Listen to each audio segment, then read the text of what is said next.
yan. So kahit saan sila, no, sobrang baba, oh. Papansin mo hanggang ano ko lang to, hanggang bibig ko lang tong pugad nila. Ganyan kababa yung ano, pugad ng brown shrike. Oh, tatlong may ano, tatlong itlog. May iba may apat.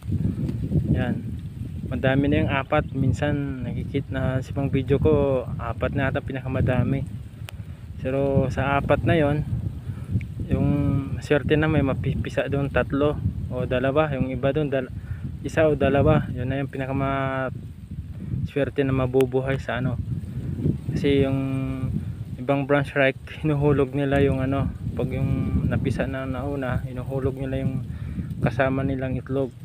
May ganyan talaga attitude ng mga ibon, kaya kakonti lang yung ano nila, yung populasyon nila. So gaya brown shrike nest,